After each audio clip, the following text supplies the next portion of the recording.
প্রবাসীদের লাশের অপেক্ষায় স্বজনেরা।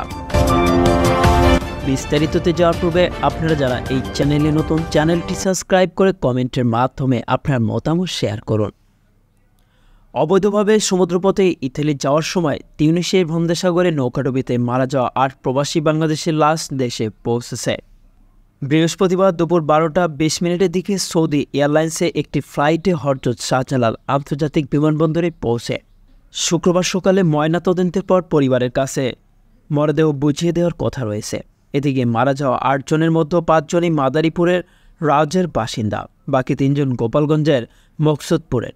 তারা হলেন মাদারীপুরের রাউজের কোদালিয়া গ্রামের মিজানুর রহমান কাজীর ছেলে সজীব কাজী, পশ্চিম সরমঙ্গল গ্রামের ইউসুফ আলী শেখের ছেলে মামুন শেখ, সেন্দিয়ার গ্রামের সুনীল বৈরাগীর ছেলে সজল বৈরাগী, উত্তরপাড়া গ্রামের পরিতোষ বিশ্বাসের ছেলে নয়ন বিশ্বাস, কেশরদিয়া গ্রামে কাউসার, গোপালগঞ্জের মোশকপুর উপজেলার বড়দিয়া গ্রামের দাদন মিয়ার ছেলে রিফাত, ফটিপট্টি এলাকায় মোহাম্মদ রাসেল ও গয়লাকান্দি গ্রামের পান্নু শেখের ছেলে ইমরুল কায়েস আপন।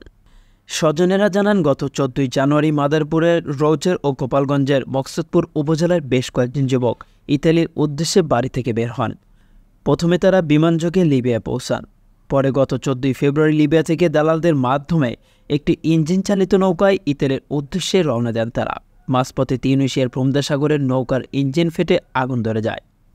পরে ভূমধ্যসাগরে ডুবে যায় নৌকাটি। এতে বাংলাদেশি এই ৮ যুবক মারা যান। এছাড়া এক পাকিস্তানি নাগরিকও মারা যান। খবর পেয়ে কয়েকজন জীবিত উদ্ধার করে স্থানীয় কোস্টগার্ড। স্বজনদের অভিযোগ, মানব পাচারকারী চক্রের সক্রিয় সদস্য গোপালগঞ্জের মকসুদপুরের গজরিয়া গ্রামের রহিম শেখ ও সুন্দরদই গ্রামের বাদশাহ কাজীর ছেলে মোশাররফ কাজী প্রলোভন দেখিয়ে প্রত্যেকের কাছ থেকে 10 থেকে 15 লক্ষ টাকা নেন। মারা যাওয়া মামুন শেখের বড় ভাই সজীব শেখ বলেন, আমার ভাইসহ ৮ জনের লাশ দেশে এসেছে, এখন ময়নাতদন্তের জন্য ঢাকা মেডিকেলে নিয়েছে। একবার তিউনিসিয়ায় ময়নাতদন্ত হয়েছে, এরপর আমাদের দেশে এটা করার প্রয়োজন ছিল না। বাড়িতে সবাই লাশের জন্য অপেক্ষা করছে, কখন যে যেতে পারবো বুঝতে পারছি না। মারা যাওয়া সজীবের বাবা মিজানুর রহমান কাজী বলেন, ছেলে মারা গেছে ফেব্রুয়ারি মাসে, এখন মে মাস। লাশ দেশে এলো দেরি করে, তারপরও ভোগান্তি। কখন আমার ছেলেটা মুখ দেখতে পাবো? সবাই লাশের জন্য অপেক্ষা করছে। রাউজান থানার ওসি আসাদুজ্জামান হাওলাদার বলেন, তিউনিসিয়া দুর্ঘটনায় মারা যাওয়া পরিবারের পক্ষ থেকে কোনো আইনি সহযোগিতা চাইলে করা হবে। এর মধ্যেই সরকারিভাবে লাশ দেশে পৌঁছেছে। পরিবারের অভিযোগের পরিপ্রেক্ষিতে দালালদের বিরুদ্ধে আইনি ব্যবস্থা গ্রহণ করা হবে। সংবাদের এ পর্যন্তই। পরবর্তী নিউজ আপডেট পেতে আমাদের সাথেই থাকুন। ধন্যবাদ।